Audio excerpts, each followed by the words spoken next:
Nkirote Kimathi is a faith-driven leader, wellness advocate, and a lifelong learner who is passionate about helping people live with a purpose, heal, and thrive.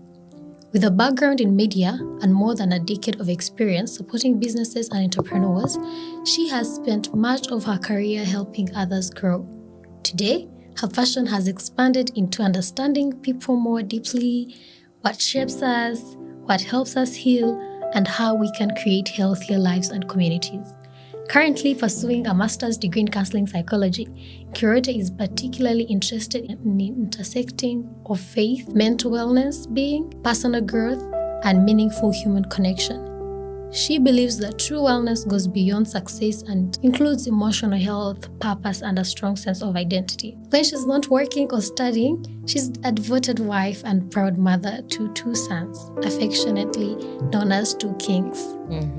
At her core, Nkirote is driven by faith, guided by passion, and committed to helping others become the healthiest and most authentic versions of themselves. Every person has a story. Some are loud, others are buried in silence. And here we bring them to light.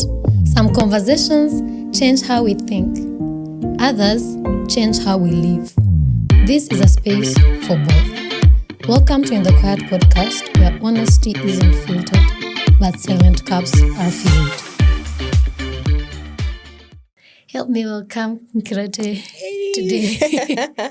Thank you. It's my pleasure to be here. Very well. Oh. Yeah, it's a sunny day, so I like sunny days. So very well. You're welcome. Thank you. I'm so happy to have you. Yeah, it's been a long time coming, eh? Yeah. Asante. How have you been? How has your week been? Oh, today is Friday. It's been a short week. It's been good. It's been busy, but it's been good. In fact, I was just thinking about how my week has been in the sense of there's been a lot of pressure. So other than work, of course, family, there's also personal projects, there's school. Yes. So it's been a lot of very high pressure. Yeah. And at some point in the week, I'm like, do I really have to be doing all these things? I mean, what can I drop? And then I remembered a friend of mine who was talking to me and telling me, if you give up on something right now, imagine the victory you would have in life.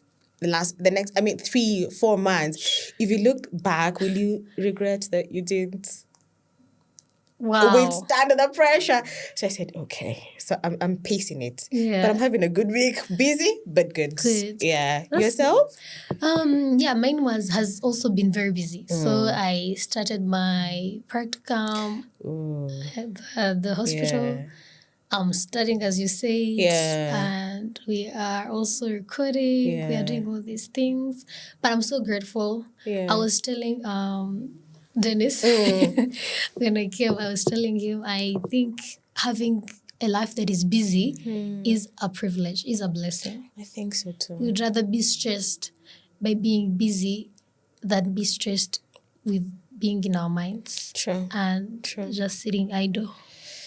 True. Yeah, maybe a big inspiration as to why I took psychology as a course, because I need to understand, just basically why people make the decisions they make, why they act the way they do. Yeah. And of course, now that not being busy plays such a negative impact on, people's mental well-being. Yeah, true.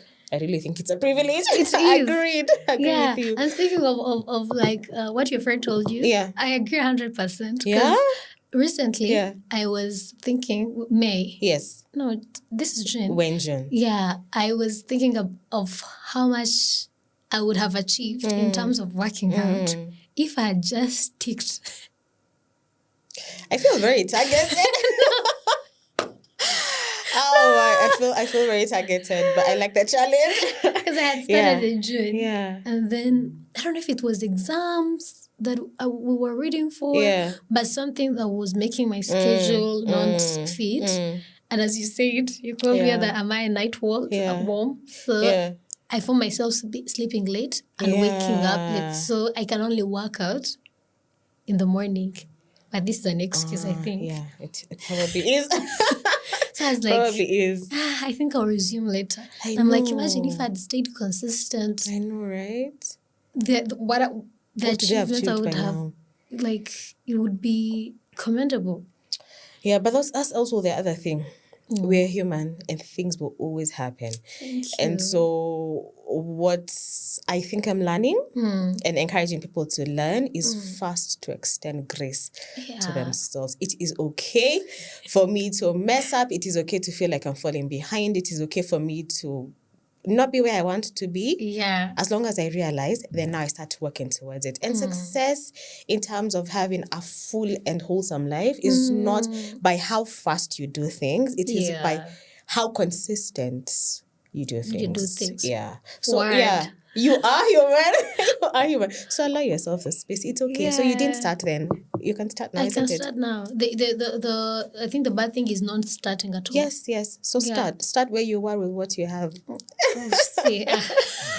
Yeah. I will. Yeah. So since we've covered how we've been, would you like to tell us about your advocacy work, what you've been up to? Yeah. Maybe take it back to why I am where I am. Because coming from, I'm in a completely different field from psychology. I have experience in the corporate world with client management, key account management, just taking care of businesses, right? And then I moved back into the media industry, and I've been there for over 10 years. I have a wealth of experience over 10 years. And, that's fantastic. That's a definition of my actual personality, But then throughout my life journey, I've always been very curious to know. I think one of the things about me is that I'm very judgmental towards people. So I have found that anywhere I have been, people have always wanted to talk to me about what's going on in their lives. In addition to that, I'm also very observant. You are. So I will see the people around me and just ask myself, why would that person think like that about themselves or say something like that or act like that? So I didn't know it was driving me towards, my curiosity was driving me towards just learning more about how the mind works. Yes. And it's been a struggle. In fact, my master's was in something completely different. Wow. And I stopped at some point. The plan was to defy it for about 3 months and ended up deferring it for many years. But when I came back, I had a lot of clarity and it just drove me towards psychology. And I love where I'm at because I really just wanted to equip myself not to speak from a place of opinion and my own thoughts, but to speak from a place of fact. But even better is to support the people around me, the generations of my time and beyond. So that's how it started. And so maybe I think I'm also at a better place in terms of influence over people. So even as we're talking, I'm not talking to them from, my own perspective. From sentiments or it's knowledge. Yes, it's knowledge. And then also now getting the skills to allow them to find the answers within themselves. Because we have the answers. Yes. We do have the answers. That is so beautiful. So my work is to facilitate you to find the answers within you. Yeah, of course it has also helped me, because you go through therapy. But in addition to that, oh my God, I think the biggest skill has really, really been being able to extend grace to people. Yeah. And we barely get that. Because we don't give ourselves grace. No, we don't. Then the whole world doesn't give us grace too. So it's like we're just there struggling in our minds, in our lives, and everywhere. And that makes me want to ask you, when you look back in your career, in the corporate world, in your media journey, do you see, now that you have the knowledge, about different theories, different ways of taking care of yourself, wellness and everything, do you think you really pushed yourself, or if you went back with the knowledge that you have now, would you make certain changes, or in terms of your wellness, mental health, the workspace environment, how you handled people, your clients, would you have maybe done it a little bit different, or? That's an interesting question. I've never thought about it. But yeah, definitely. I think the one thing I would have done different, certainly, was to stop being a people pleaser. Speak more into that.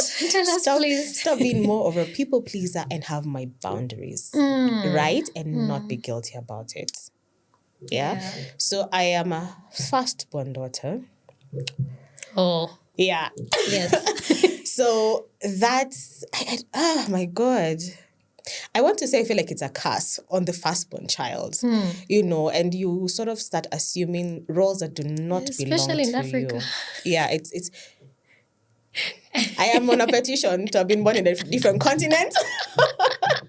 Yeah, so you carry things that are not necessarily yours, and now you start to feel as if you're responsible for the world. Yeah. Not you. Unfortunately, when that happens, when everyone else is ahead of you, then you are always at the back. So I think what I would have done more and better would have been stop with the people pleasing. Yes. Just stop it. Yeah. And then sort of just have my boundaries, right? I think the other one would have been, oh my God, get out of survival mode, because I've basically been living my life in survival mode. What? Yeah, so that I would have done differently. I think with my work, I am such a high achiever, and I think it's a response to trauma or something like that. Yeah. Yeah, so I'm such a high achiever, so I think I wouldn't have done anything in terms of my work experience. Unfortunately, I've gone through toxic work experiences, but I think so has everybody, you know. My personality shielded me in that, because then I would say, okay, I don't think I need to take this, and I'd just move on to the next. Yeah, so there, my personality was a saving grace. Otherwise, maybe had I been more introverted and possibly more affected by my past traumas, then I don't think I'd have made it here. You wouldn't have been a rag. Yes, absolutely. Because remember, I was struggling with people pleasing. I was struggling with boundaries. Yes. So imagine if my personality was very reserved, then really I would have gone through it. And the so responsibility is holding you back. 100%. And up until, I must say, up until this year, okay, I want to say maybe last year, November, is when I realized I was very aware of it. And I think I'd come a long way in terms of putting the boundaries in terms of family responsibility. And when I say family, I mean extended family responsibilities. Yes. But then I didn't realize how heavy it had been for me last year. I totally forgot. I think the whole of last year I was operating on autopilot. Yeah, because there's a lot going on in my extended family. And unfortunately, as a firstborn child, you will find a lot of responsibility comes to in terms of even decision making. You know, even in terms of peace, maintaining peace within the family, you know, in terms of sort of steering the family in what you feel is the best way.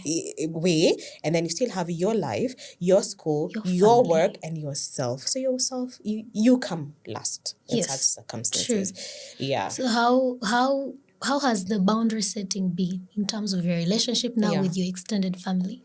Was it perceived as negative, or was it respected? Did you try to push harder to make it known that, you know, I've created a boundary? Okay. So this conversation we were having behind the scenes about, you know, just boundaries and just self-validating and whatnot.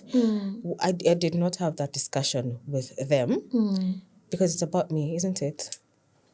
Wow. Yeah. So I put boundaries at some point. If I feel like you're not respecting the boundaries, then I'll just block you, and you have no access to me, especially when I feel my capacity does not have the tenacity to handle what it is that you're bringing my way. I will block you on the phone, and that's okay. I'm not going to ask you for permission to take care of me. Yes. I will not ask you for permission. I will just do what I feel is best for me. However, I think I have explained to them that if we cannot communicate in a clear way, if we cannot be authentic and respectful, then I will remove myself from that situation. Yeah. And I'm not usually asking for permission. I am just making a statement. Oh, wow. Yeah. I love that. I love that. Because most of the times we're explaining ourselves. Yeah. It's like we're trying to convince ourselves why we are making these decisions, and we shouldn't feel guilty about it, and we shouldn't be apologetic, because as you said, we don't owe anyone a decision or an explanation for things regarding ourselves. Exactly. And we haven't even introduced the topic, but I feel like the viewers have already possibly because I think of it. Yeah. Because the topic today was supposed to be on trauma. Relationships and breaking generational cycles in terms of trauma. And trauma is a very broad concept. Yeah. Maybe we should start there. Yeah. When we say the word trauma, what comes to your mind? What is it? How would you explain it? So from my understanding, from my experience with therapy, I think trauma is what happens in us.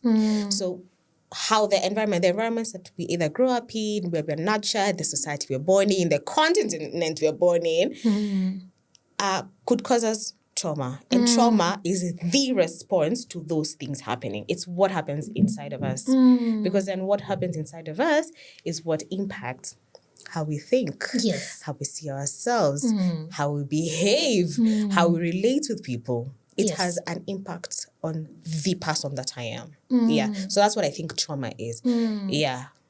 That is beautiful. I think you said it so well. Because again, some people wonder, why is it that this thing happened to the both of us? But you are stuck, and me, I've moved on, and I feel like, oh, she's overdoing it, she's overreacting because all other people are doing fine. Yeah. Why do you think that is? How come we experience these things differently? Yeah. I think one, as I said, is your environment, because you could be going through similar things, right? But your environment shields you in one way or the other. I'll give you an example. So, for instance, there are two girls maybe going to the same school. Maybe their social lives are more or less the same, live in the same neighborhood, But then one, there's violence at home. And maybe they're struggling with school fees. So the other one, they're struggling with school fees, but there's no violence at home. There's care, there's love, there's hope, Their response to the same thing will be completely different. Yeah. So it's the environment in which they are, and I think that plays a really huge role. Yes. And if you put those two girls together, you will find that possibly one has self-esteem issues. True. True. Yeah. And the other one, she's hungry, yes, but she's okay because she knows she comes from an environment that nurtures and loves on her. I went to a talk not too long ago. And so one of the girls that was just making a speech, the thank you note, she said, oh my God. And I don't know. I hope the parents, get to know this. But she stood up and said, I know my parents are not here today, but I know they support me and they've got my back. That kind of assurance will make the difference in how far this girl can go in life. Yeah. Oh my God. Yeah. Wow. Yeah. Yeah. And I feel like it's so much deeper than we think it is. Yes. Knowing, being somewhere. Yeah. And be rest assured that someone has got your back. I think it's a blessing that you can't even compare to that's anything. And unfortunately, with life, you get to those things haunt you later as you grow older, not as you're young. Because as you're there, we remember we're talking about how nonchalant and naive kids are. They are so oblivious, Yes. But as we grow older, then, the shield continues to open up. So you're more exposed to the world. Then now you start dealing with things that, oh my God, oh, that is what beauty is. Yes. Oh, I should be that skin color. Oh, I should have this kind of hair. Yeah. Yeah, but so also now I'm a Christian. Yes. So my question would be, do you think God actually made a mistake with you? Not at all. Exactly. I feel like he was in his bag. Exactly. So why are we allowing the world to tell us who we are? So I'll tell you something. So my parents are very well. I don't know to say wow. So my mom is still alive. I lost my dad. Yes, but they're very different. They're very different. Yeah. I think my mom had her own thing going on, but my dad, on the other hand, I say he was my number one supporter, number one cheerleader. My dad made me think I am who I think I am. So the world cannot stop me, So he allowed me and gave me the opportunity to pursue me. And I think what he also was doing was to bring out a side of me that I did not know I had. Yeah. And so even as parents, those who are one day going to be parents, those who have younger siblings, you don't have to be a parent, but you have someone who's around you who's younger than you that you can influence and impact. Fan their flame. Yeah. Yeah. Because for sure, that may be part of their survival skills later on. You can emphasize that more. Just fan their flame. I believe it's not, you were a daddy's girl. And yes, absolutely. And as a father's love to a daughter, I feel like it makes all the difference. It does make no all the one difference. will tell you nothing. I know, right? When you leave your house and your dad tells you look smart. I know. Or your mom tells you look smart. Yeah. Even if I don't know who's the most handsome person in this world. Even if they tell you don't look smart or the most fashionable, it won't. It doesn't matter. What do you mean? It doesn't matter. What do you mean? Because where you're coming from, what you call safe, what you call home, has accepted you. Yes. Has told you you are that girl. Yeah. You are who you think you are. Yeah, absolutely. And no one is going to question that. Sure. And I think mostly in our African context, because of how our homes, they are a form of punishment, is sometimes bad words. Yeah. Because I think they believe, in an African context, they believe they're trying to protect you from some evil spirits or some pride. Yeah. Because you find mothers telling their girls that all people do not compliment my daughter, do not tell her she's beautiful when she's young because I don't want her to turn out a certain way. Or, they diminish their daughters, they diminish them to a point whereby someone is leaving home and they feel like they're not it. But when they get out and someone is telling them you're beautiful, they're like, really? Yes. I am? Yes. But I always thought my so-and-so cousin, my so-and-so friend or my neighbor is the one who's beautiful, because they're coming from a place where mothers are crushing them down. And I think we don't appreciate it enough for people who come from homes where you are complimented. Where you will do your hair and they tell you, they notice. Where you will do your nails, they notice. Some they don't notice. Even if they don't compliment you, or they tell you like they're looking ugly, at least they notice. Others, they don't notice. They don't notice them. They have to say, by the way. I did my nails. But can you imagine being so unseen in an environment that's supposed to be the environment that pushes you to the world, exactly, and protects you, that you're supposed to run back to. And I feel like the worst realization is, as you said, as you get older and you look around and you be like, I actually have no one. In reality, if I'm being honest, you look around, you're like, so I can't run home. I can't run to... This is it. You are it. You, like, you are your own shield. This is all. Yes, this is all there is. This is all that I have. Yes. And I think that's why as people get older, then they have more mental wellness issues, because now there's nothing and no one to shield you from the realities of life. There's no one to tell you for sure, if you want to make it, you've got to wake up and do it, because you see, in a space where you're being shielded and you're being provided for, it doesn't matter what time you wake up. You still have food, you will have a home to live in, you will have clothes. But now you are outside of that and you realize you're responsible for that, but you don't know how to do that. Because now that makes me want to ask, how do you think we pass on, does intergenerational trauma come about? 100%. How do these patterns be pushed on? So remember you mentioned, say for instance, this mother who talks to her child or her daughter in a certain way. It doesn't start there. It starts from her past. So the fact that she didn't recognize, she needed to rewire her thinking. How she then speaks to her daughter or her child is how her child is going to be to the world. So you're not pretty enough. You're not... I don't know, you're not good enough, you're not light-skinned enough. Oh my God, you're too fat. Those legs. Yes, those legs. Oh, your teeth are so big. They're like, And so that person then starts developing self-esteem issues. Yes. Now, those of self-esteem issues will cut across in many aspects of their lives. How they show up at work, how they show up for themselves. It could predispose them to even bullying while they're in school, because they can't defend themselves and they have bought into the idea that they're not worth it, right? That's how, if this person comes out into the world and any man, or even if it's a man, any woman who says, I love you, or who attempts to show any form of little, whether genuine or not, affection, then you just surrender your lives to them, because you're not used to getting those kinds of affirmations. And so your mind goes into shock, like, oh my God, finally. This is it. Exactly. So you can't even make proper rational decisions about the green lights, red flags, green flags of this person. You don't have the time to assess that because all you want is that feeling of being validated and affirmed and loved, as I said, whether genuine or not. And so it just becomes a spiral.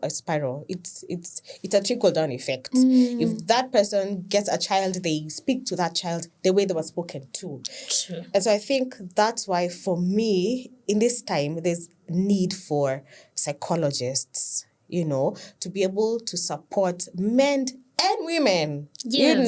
men and women to be wholesome, so that then they raise up a wholesome generation. And our impact then will no longer be an African or a certain, socialized a certain way. Yeah. For instance, it is okay for a man to cry. Because imagine that man has emotions as well. Sometimes even heavier than ours, because at least we have the luxury of talking about what it is that we're feeling. But this man who's going through maybe similar things or even worse, right, cannot talk about it because he's been socialized to be strong and not to cry. But are we ready to accept men crying, for example, as right now?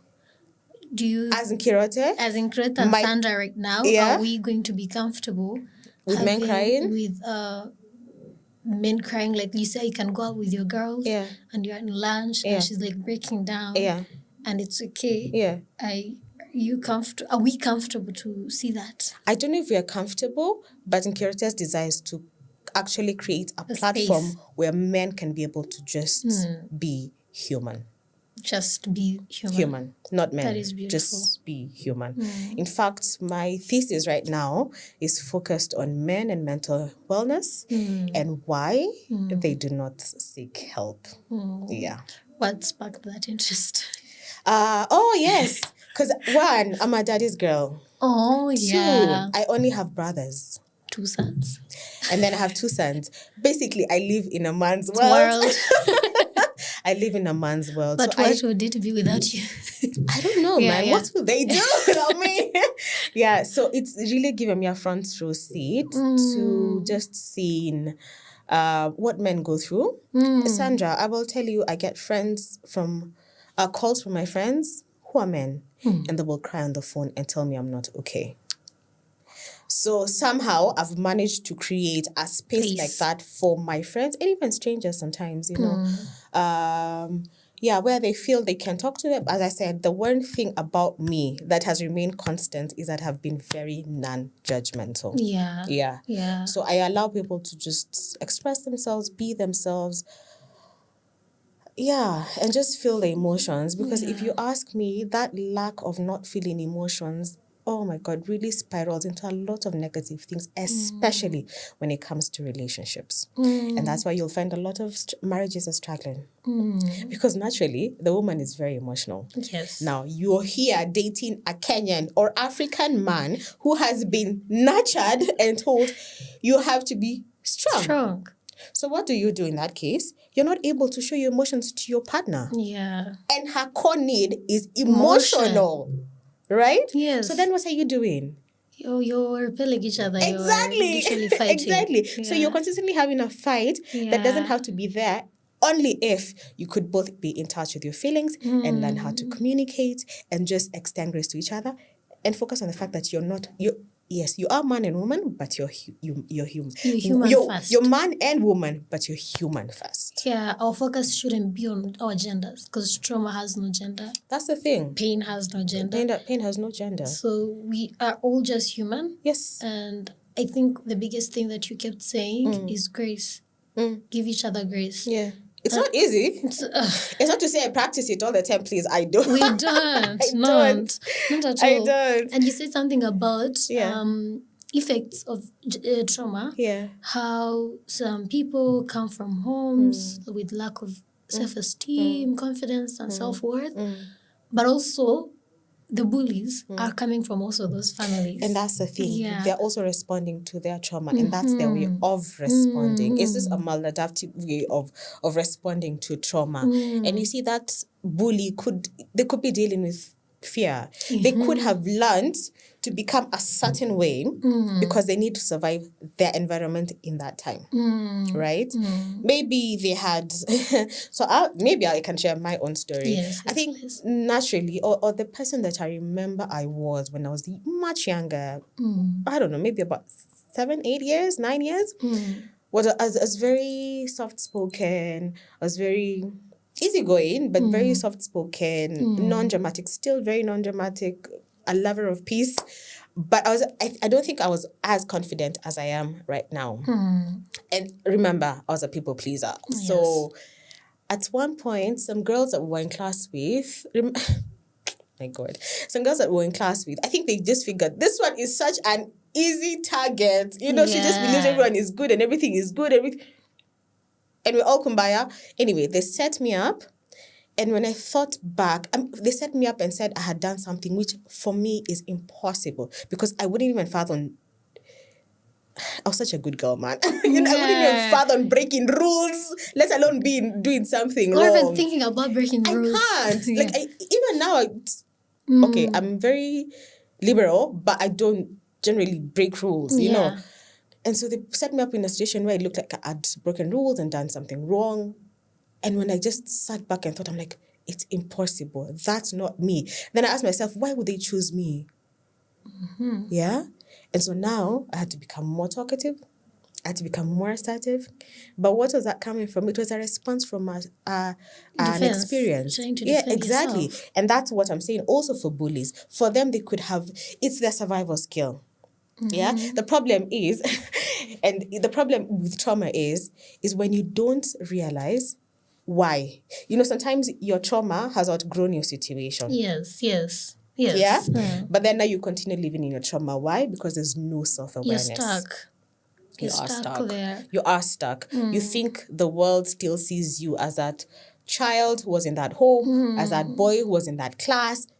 The world has moved on. As you said, as you grow older, you realize you're on your own, right? Yeah. And so that bullies don't get to a point where they realize that we have outgrown that situation. Yeah. But you see now, it's also impossible for people to do that without working with someone who can help you identify some of those things. And that's why there's a growing need for therapists, psychologists, psychiatrists, and just people in the mental wellness space to help people walk the journey of self-awareness. Yeah. Because again, as you're saying, you said it very beautifully. Yeah.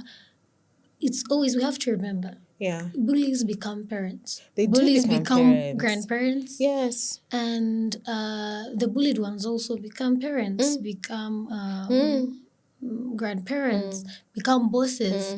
So these people, if they are not helped and they're stuck in that cycle, that's definitely going to be passed on. It's going to be affecting someone. Someone is going to be a victim of that thing, and it's going to repeat again and again and again. And as you said, there is a need, and people are here. We also have to accept help. Sometimes accepting that you need help is the first step to actually getting better, to actually healing. Accepting. For example, accepting that I am not confident. It will give me the opportunity to maybe attend a confidence class. But if you keep thinking you are okay, you're okay, you'll never get help. And I wanted you to talk more into something that you said at the beginning about survival mode, being in survival mode. How does someone know that they're living in survival mode?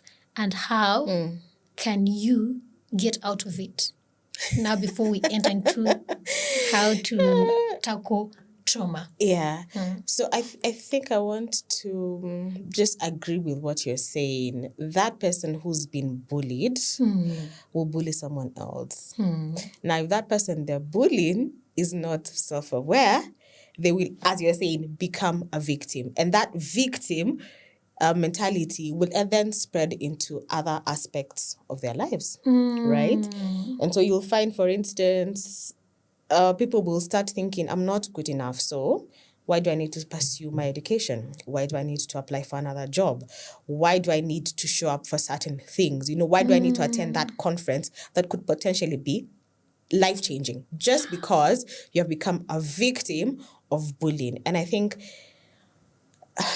this is where I say you don't necessarily have to see a therapist or a psychologist. Yeah, you can talk to someone that you trust, because sometimes the view on seeking mental wellness support is that people have a notion that it's just for crazy people. It's really not for crazy people. It's just offering support to better know yourself, to become a wholesome person. And I just want to take this opportunity to encourage people to talk to your pastor, talk to a friend that you can trust. Sometimes it helps. Talk to a stranger, just talk to someone. Because that could also be the difference between you living your best life or you even not being alive at all. Yeah. True. Yeah. True. So anyway, yeah, it really does have a trickle-down effect. And I think we're here just to extend help to people, to support people, and to provide a platform. So you asked something about... you asked me something about trauma? Yeah, I was like, so we can now talk about how do we handle trauma? How can we personal trauma tips on how to... I think you also mentioned survival mode. I think survival mode comes into effect when you feel your environment and how your life is set up is not safe.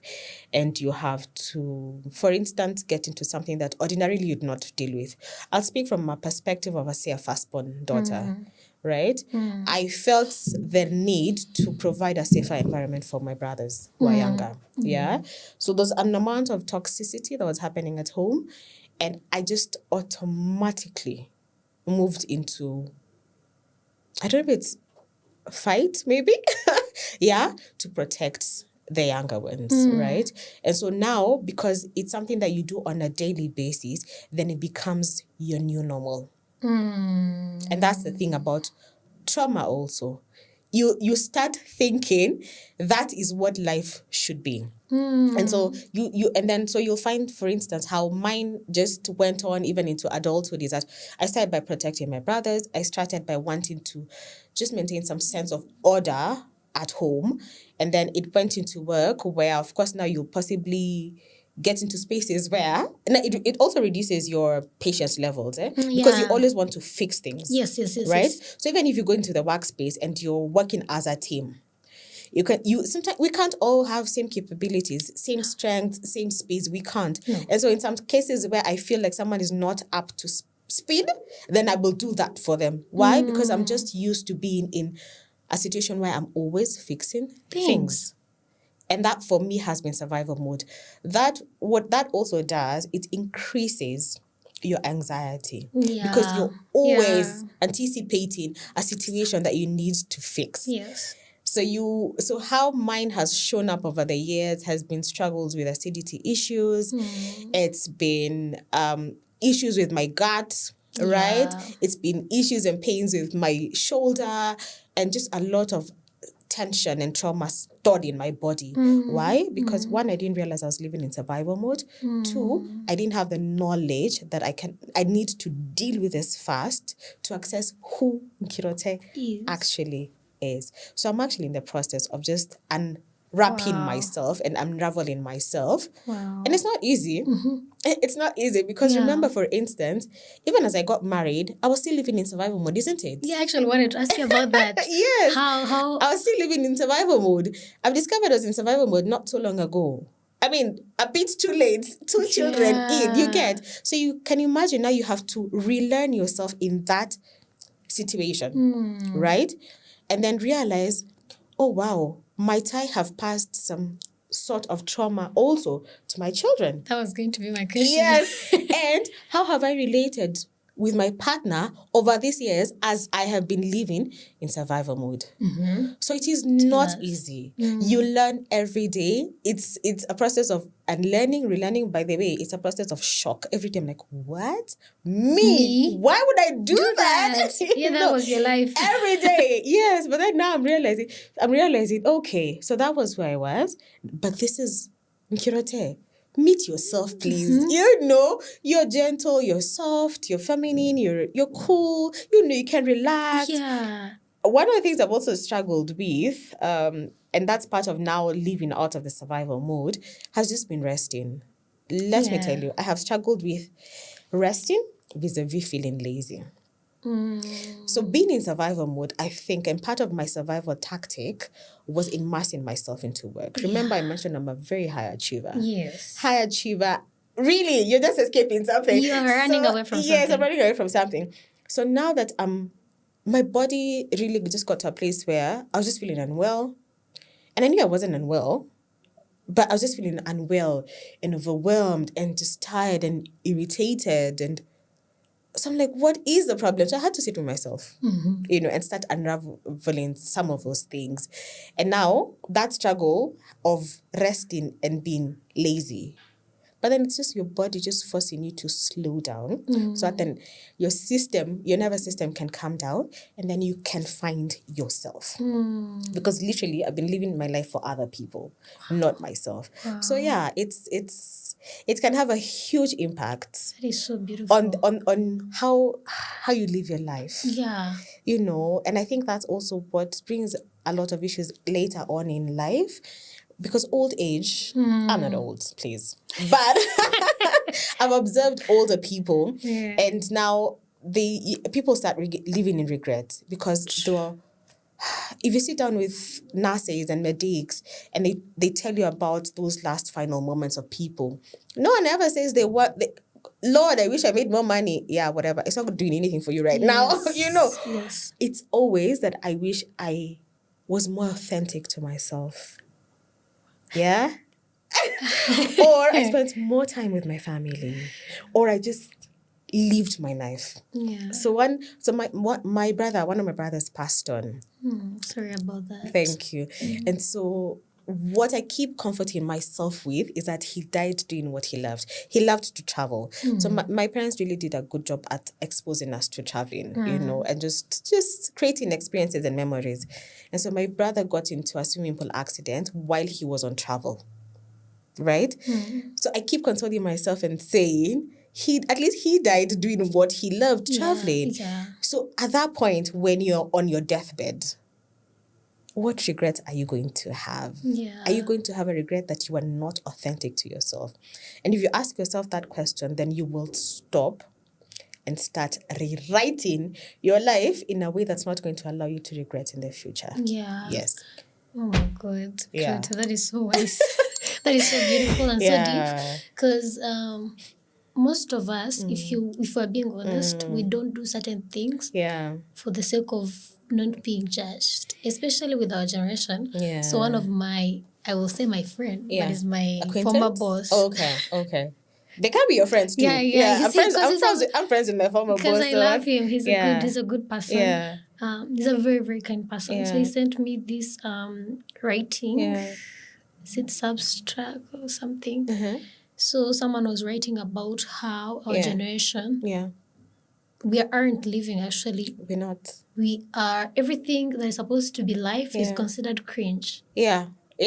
Everything has become cringe. Yeah. Me walking a certain way, oh my gosh, it's cringe. If you tell someone you miss them, you're cringe. Yeah. You can't send a text message. Yeah. For example, there was this trend of saying, like, you can't double text people. Yeah. I double text and then I call. So I'm like, oh my God. Yes, you see, now that's making you question your intentions. Yes. Yeah, and why you're doing that. But maybe that's how you show up with loving people. That's how we're supposed to show up. Exactly. Because how are you going to act like you don't love people? That's the thing. How are you going to act like you don't care yet you actually care? Yeah. And if everything is turning into being cool and the competition of being aesthetic and the competition of being all this way that we are turning into, I feel like that's going to be our regret. Yeah, Because one thing that I've been unlearning. Yeah. I've started my journaling journal. Great. And my business channel. And I have learned that you are not going to regret, as you're saying, certain things or certain decisions more than regretting how you could have felt, especially as you get older. Yeah. Realizing that I'm not going to be this age anymore. Yeah. And it clicked on my birthday. Yeah. So I was journaling, I was like, I'm never going to be the age I was last year. And I might have wasted that age because I was too in my head thinking I'm supposed to be a certain way. Yeah. And I feel like that was an awakening for me, realizing that this month you're this age, you're never going to be that way. Never. My skin, the way it is hard, doesn't have wrinkles. Yeah. In 2 years or 3 years or 5 years, 10 years down, I'm going to have wrinkles. Yeah. If I can wear these clothes today, I might gain a lot of weight next time, or even lose a lot of weight that I may not be able to wear these clothes anymore. And another conversation I was having with my friend, I had braids. So every time I remove braids, I put on more braids. I barely go out with my hair. So I was going out with and my friend was like, but why do we grow our hair if we never get to go out with our hair? Right? Immediately after the call, I undid my braids. And you have your hair. I've been working with my hair since last month. Oh, amazing. I was Good job. Why am I growing the hair if I'm not going to have it out anyway? I might as well cut it and wear a wig. 100%. I know, right? Because why am I growing it? Why am I investing all this money into it? And I realized, actually, I should rock it. Because in a few years, it's going to be white. Yeah. And then what?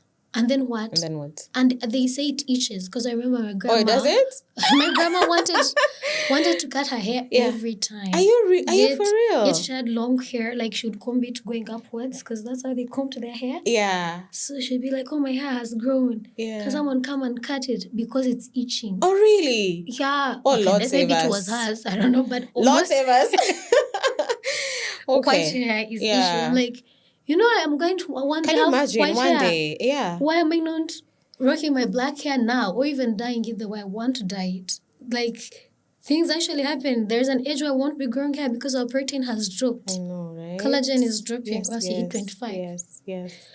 And I was like, oh, so there are things that I have to start doing and not caring anymore. And it was because of that message that my friend sent. And I was like, I have to do certain things because once that opportunity is gone, that's it. That's it. It's the only thing. It's not coming back. And that's the only thing that you're going to regret. Exactly. Feeling certain way. Yeah. Like, you should have actually been happy in this moment, but you didn't because you wanted to please someone. Show or cared what people think about you. To be accepted and validated by people who actually don't care about you. No, they don't. Who won't even remember. No. Because, for example, I barely remember people's clothes. Yeah. So if you're dressing to impress me, I know, right? Not for you, it is a story for you. Yeah, I'm sorry, right? For me, I only remember scents because I love scents. Yes. So if you smell good, I will remember that. I'll say, oh my gosh, she smells so good. I can even describe the scent. True. But for you, how you dressed, oh my God. Yeah. I'll even ask her, like, what were they wearing? Was it black or blue? So I've realized that there's some people are like me. They won't even care. They won't care how I showed up. Maybe because that's not something they care about. And I was telling you behind the scenes that I have realized I've been struggling with that. Because growing up, I never cared. I even never noticed that people look at you or are looking at you in public. Let's talk about that. Why is that an issue now? If I'm being honest, I think it's insecurity is clicking in. Okay. For example, now that you've seen how people look like on Instagram, what is the beauty standards, and insecurities kick in because now you're kind of comparing yourself, and you're like, should I be looking a certain way or should I be dressed a certain way? And deep down that's not you. You have your own style. Yeah. And also, I think it's that. I think it's comparison. It's a comparison. It's feeling like you're not meeting certain standards. I'm not meeting certain standards. So who set the standards? That are not even my interest. Because if I'm being honest, sometimes I'm comparing to the things that I wouldn't even choose if I was given the option. Yeah, so it's the pressure and the fact that you can see it and it's within eyesight, right? Yeah. So one thing you can do with something like that is, because social media is here and it will, oh my God. It is here to stay. It is us to adjust to how to live with it as unfollow sometimes. Unfollow the people that make you feel a certain way. And you're not unfollowing them out of jealousy. No. You're unfollowing them because there's something you need to deal with. Yes. Right? Yes. Because, okay, this is who I am. Sasa, what are we going to do about it? It's leave me or love me. I'm either a Pro Box or Mercedes. Your choice. Yeah, it's either you leave me or love me as I am. Yeah. Yes. So I think we need to just accept that. And you see, you're very aware that some of these standards you don't abide by, but somehow it's bothering you, and that's okay because you're human. So what you can do is just unfollow some of those content creators or some of those, just move away from that. So that then now we get away from the comparison and just start also just validating yourself. Yeah. Thank you. Yeah. Yeah. So I wanted to, now let's go back to you. Yeah. I wanted to ask you, how do you think your experience of being in survival mode, getting married, getting pregnant, giving birth, you're still in postpartum, hormonal. I also experienced death in between those periods. So I never got to process that, but go on. Ask Can't your just question. dab that like that. No. Yeah. Go on with your question. Oh, no. What was the question? My question was... I threw you off, eh? Oh my God. Yeah, life sorry throws about that. life throws you curveballs. Wow. Yeah. I lost my father and my brother within a difference of 6 years or 6 months. Same year. Oh my God, Nkirote. Yeah. And then after that, got a baby. So where was the time to grieve, deal with postpartum, or still go on with work because I had a really nonchalant boss. Embrace a new child, a new being that you've brought up. Yeah. Nurture a child and take care of another one. Adapt to a life without your loved one. Yes. Oh, yeah. Adapt to a life without my support system. My cheerleader number one fan. Yeah, life does throw curveballs. And that's the thing. If you want to... You've got to live your life, man. That person is gone. I am here. I mean, what can I do? The best is to make the best of what I have right now. And that's... And I think even the inspiration to try and come off survival mode is... I realized it saddened me. So I learned a lot. I love to travel. And I learn a lot by traveling. I learn a lot about my partner. I learn a lot about myself. I learn a lot about people. Right? Because people enjoy life based on how, I want to say, serious or not serious they take life. Yes. Right? Yeah. So one time I'm on a train. The last train before SGR was launched, the older train. I think it's called the MGR. The MGR train, the one that would take 18 hours to Mombasa. And it was such an amazing experience because I'd never thought about taking the train before SGR. But then I had the opportunity to take the last train to Mombasa. So it had many people. It had people in the media, it had journalists, it had comedians, it had just creatives. Everyone. It had creatives on the train. And among the creatives are also people from outside the country that had been invited to experience that. Yeah. And I happened to see two ladies. One was white, one was African. Africans, I am going to say it here. We have a lot of problems and a lot of learning to do. Please. Say it more. So those two ladies, one white, one African. Let me tell you, the African lady had a blast. No, the white lady had a blast. Because for her, she was about being present in that moment. Enjoying the last train. She didn't care what the food looked like, tasted like. It was there. It was her last opportunity to have a meal on this train, right? Now, the African lady, on the other hand, was just complaining. It's too old. It's moving too slowly. I don't like it. It's because it's a bit rough, you know. It's not as smooth. Exactly. You know, she was making noise about that. Or the beds are not as comfortable. Okay. That's why they're changing it. Yes, great. But you're there. So what do you want us to do? Dump you in the forest or what? I mean, adapt. I may sound a bit, but adapt to the situation and make the best out of it. Yeah. Because if you're alive, the best thing you can do for yourself is just live your life to the full. I like to describe myself as a lover of life. Because life has so many amazing things to offer. And unless you think that, is the only time you can have good experiences. You know? Yeah. That is beautiful. Yeah. Now as we conclude, nearing our conclusion. There's a question you asked me. I don't know if I've answered it. I was going to ask, with all that going on, how do you think it has affected your parenting? Okay. Your parenting style. Yeah. Or how are you trying not to pass on the same things that you've been through to your two kings? Yeah. So for a while, I think for a while. So the thing is, in life, as I'm saying, you have to make the choice. You have to make the choice to focus on the good or to focus on the negative. I'm an optimist. I want to focus on what's great. So I had two different parenting styles in my home, like where I grew up. And my father was the more supportive one and whatnot. My mother was great, but she had her own different style. Yes. I just preferred my dad's, right? Yes. And so I think naturally, I just followed suit. So I'm very intentional with my children.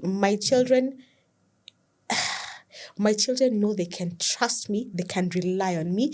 It doesn't matter who is with them, around them. They don't care. All they care for is, what has mommy said? Where is mommy? Mommy, I need this. Even if they have other people around them that they know can do these things for me. For them, their focus is mommy. And I think based on that, I may have done a great job. Yes. However, that's not to say that sometimes I didn't struggle with possibly raising my voice in a situation where I didn't need to, because I experienced that in my growing up. Yes. And so, as part of my self-discovery, I went back into therapy to make me a better person for me and for my children and for my future generations, because I want to impact my generations. Yes. From me, like my lineage. Yes. The generations of other people, but then I think charity begins at home. At home. Yeah? So I want to also impact my generations in how I parent my children, because how I parent my children is how they will parent theirs going forward. True. So basically what I am doing, I am writing my legacy story. Oh my God. Right? Yeah. So I went into therapy to allow me to be a more wholesome person, because I was a hurt person. Yes. I was a wounded person. I was a broken person. At some point, I felt like I was the only one that I had. Yeah? And so I went into therapy and I'm working on even how I speak to my children. I rarely beat. Yes. We have chats. I feel like God has honored me, by giving me obedient children. And I think also how you nurture your children, just the same way how you nurture your friends, your employees, your colleagues, is what you get back. It's what you get back. Yeah? So my children are quite easygoing. Yeah, they will rarely do the things that they don't ought to do. So it doesn't stress me, which means it doesn't then bring out a very harsh side of me. Yeah. And so I think I continue to honor my dad in that way. Wow. And I continue to honor myself, because that's what I want to be. The parent that is present, the parent that is also a friend to their children. And the parent who is intentional. And who's the parent not just existing as and a someone who parent gave birth. who's extremely intentional. And that's why I have 2 kings only. Yeah. 2. The number does not go beyond that. Because it is me and them, and I can give them the time that they need. I can also be able to give myself the time that I'm better for them. Yeah. Oh my God. Yeah. That is so beautiful. Thank you. I would love for parents to learn from that. Be intentional. Just be intentional. Just be intentional in doing it not just for them, doing it also for you, because it makes a difference. It does make a difference. It doesn't become a burden. It doesn't become like sort of work that you have to do and clock out by the time you're going to bed. Yeah. It becomes, I think, something that you enjoy doing. Yeah. That you appreciate to be able to experience. Yeah. Yeah. So I can't thank you enough for being here and sharing yourself and your knowledge and your experiences. You've added a lot of value to. I pray so. I know my viewers have learned a lot from you. Yeah.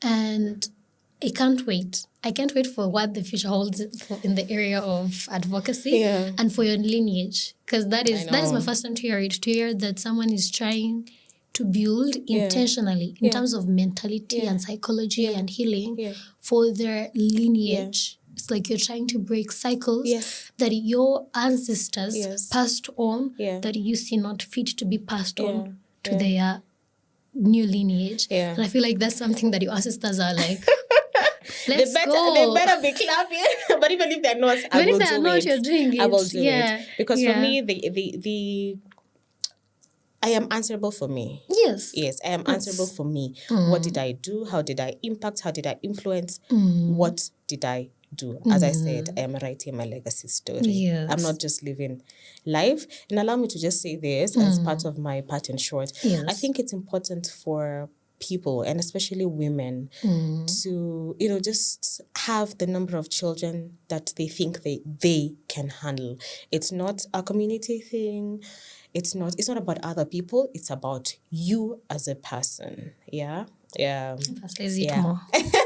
I think that's a conversation we need to have another time. Yes. There's a lot to unravel, and especially when we talk about the African setting.